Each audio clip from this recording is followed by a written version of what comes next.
All right, let's open the file. Our subject, the Strategic Defense Initiative. For decades, the official story has been locked away. Today, we're declassifying the truth. Let's go back to the beginning. March 23, 1983.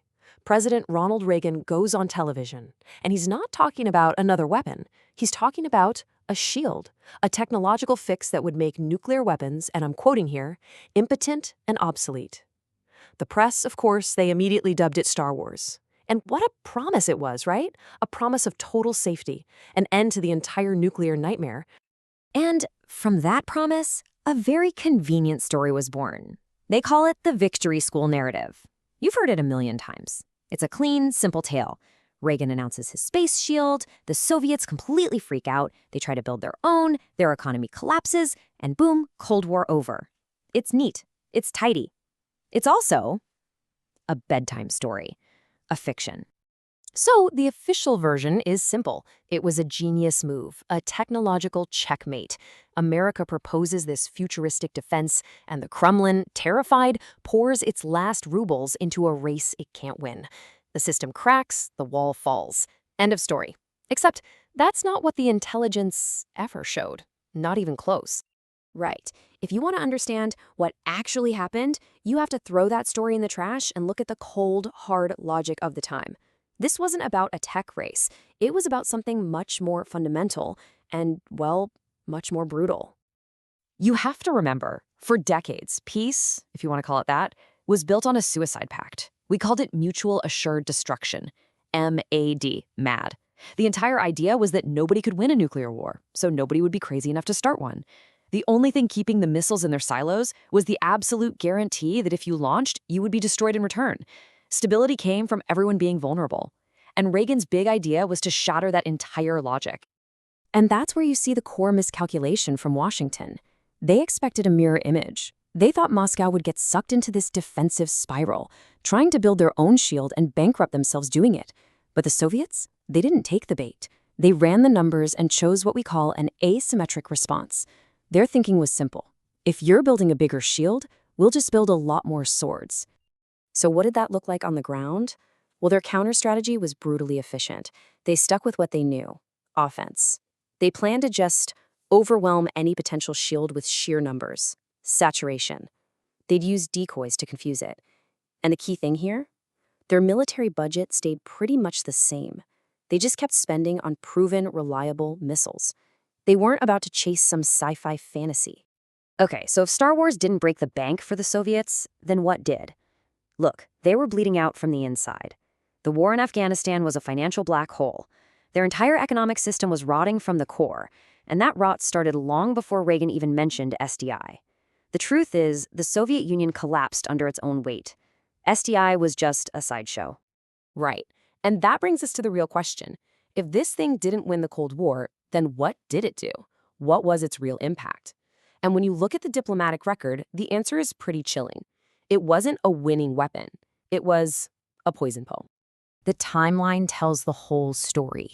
You go to Geneva in '85, and Gorbachev's #1 condition for cutting nukes is shelving SDI.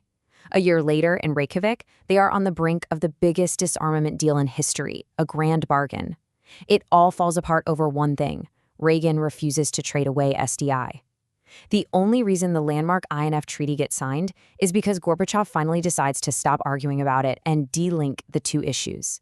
The bottom line is major disarmament happened despite SDI, not because of it.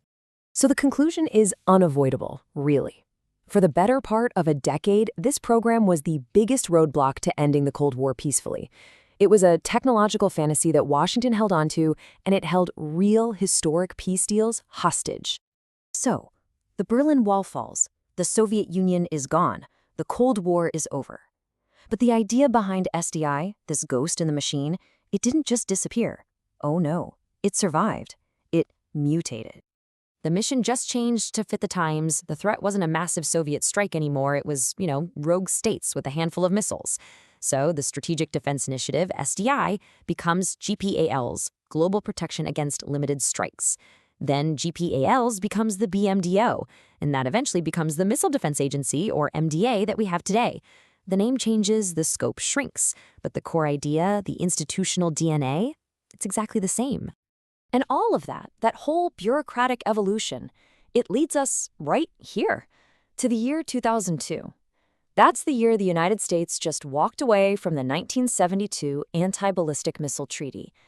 We're talking about a treaty that had been the absolute foundation of nuclear stability for 30 years.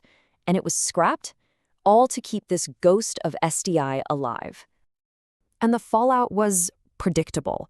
The moment the MDA starts putting missile interceptors in places like Poland and the Czech Republic, Moscow sees a direct threat to its own deterrent. By 2007, you have Vladimir Putin on record saying this is provoking a new arms race. It's a straight line, right from Star Wars to today's tensions. It's a perfect real-world example of what we call the security dilemma. It's a paradox. One country tries to make itself 100% safe, building an impenetrable shield. But its rivals don't see defense. They see a potential first-strike weapon. So in the quest for total security, you end up making everyone, including yourself, less secure.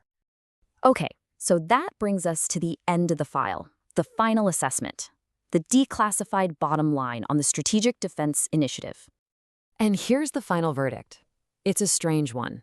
As a piece of technology, it was an abject failure. It never came close to working as advertised, and as a piece of grand strategy, also a failure. It didn't bankrupt the Soviets, and it actually got in the way of real disarmament. But, and this is the crucial part, as an institution, it was a wild success. It created a powerful, permanent bureaucracy that's still with us, still chasing that same dream.